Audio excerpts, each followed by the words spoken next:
Welcome, everyone. You're listening to the Dateable AF podcast because women dating women is wild, wonderful, and occasionally a disaster.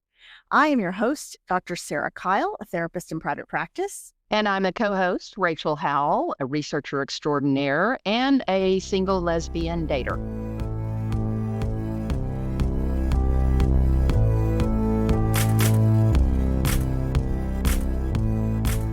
Hello, everyone. Welcome to the after party for episode 10, where we are talking about some comments and questions we got about financial issues in dating. I would love to start out by talking about a comment I got from one of our listeners, Renee, who said, actually, there's been some research that's come out since the research that we referred to in our podcast that says that money actually does contribute to overall happiness. Do you know how I was kind of joking and saying more money, more problems? You didn't mean it. I didn't mean it. What I meant was you need to be real rich in order to be happy. So she did send a really cool article. I'll actually link to it in the show notes. But in this article, one of the quotes that stood out to me was, it's not that rich people don't have problems, but having money allows you to fix problems and resolve them more quickly.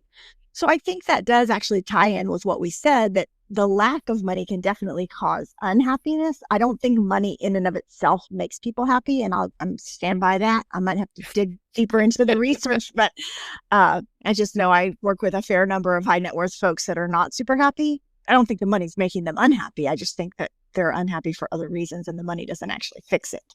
But all that said, I do think that there is some income level that probably allows your life to be much easier, and it allows you to, like this quote said, fix problems that you otherwise would struggle to fix if you didn't have the resources. So anyway, I thought that was very interesting. So Renee, thank you for sending that article. I'll link it in the show notes. So please check it out and let us know what you think about it. Yeah, and I think that the research, I read the article, and thanks again, Renee. It was interesting. And the point I liked in it was that, yes, I think we all know and can agree that if you're not able to meet your basic needs financially, then it's stressful. And yeah, it just creates heartburn. And so being able to do those things, and even above that, being able to take the trips that you've envisioned and things like that, of course, that's joyful. But it isn't the end all and be all to being happy. And part of what the article talked about was that you also have to spend the money. Yeah.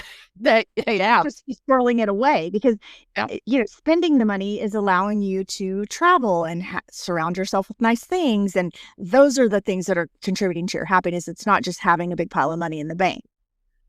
Yeah. And it also reminds me of, I can reflect on a few situations where I know that people have particular money issues. And so they have a ton of money, but they just want to hang on to it, and that there's something there that they're scared of. And then some people just are, there's some history to why maybe they didn't have it growing up. And so they, hold on to it tight. And that's okay. But again, this goes to being able to have those conversations when you're dating. Those can be kind of difficult, because we all come in with our own stuff around the value of money and what it brings. And so that just requires conversation. And there's no one answer to it other than the fact that you have to be willing to talk about it, and you have to know what your crap is around it. I think that's for sure. The other piece is knowing what your shit is around it. Yep. And that is something that comes up in therapy pretty frequently, is that it turns out that there's not really a number. So I'll ask people, people will be fretting about money, and I'll say, what's the number that you need to have? How much money do you need to have in the bank so that you feel secure? And it's a movable target, because they might say it's $5 million. And then when they get $5 million, you're like, oh no, I'm just kidding. It's not $5 million. I actually need 7. And so and for someone else, that figure might be, I need a $10,000 emergency fund. And then that $10,000 emergency fund gets there, and they're like, nope, I still don't feel safe. I need more than that. And so just knowing that it's a movable target that has more to do with your emotional state than how much money is actually in that account. That is so interesting. Yeah. And I believe it to be true. Yeah. So the thing you were saying about having conversations, that is a great segue into a question that I know you got from a listener. I did. One of our listeners said that they really enjoyed the conversation and wanted us to take it just a little deeper.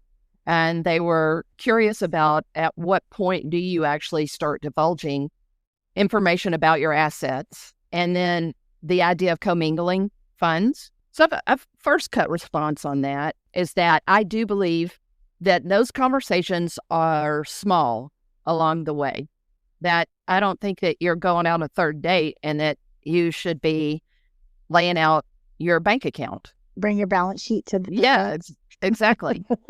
And, honestly, I don't think that the focus of the conversation needs to be on your assets. I think the focus of the conversation in the beginning and as you're moving along and dating someone should be about what it is that you value if you potentially want to partner with someone, and then what you're comfortable bringing to the table. And I can give, an example of that where I think about it, two people that decide, yes, I think we might want to live together. And at the point at which you start sort of fantasizing about together, maybe the home that you would like to be in, or trips that you might like to take together, then I think naturally those will involve money conversations. And I think it involves you talking about what you can do in that. Like, I might fantasize that I want a 15-bedroom mansion, but I can't afford a 15-bedroom mansion.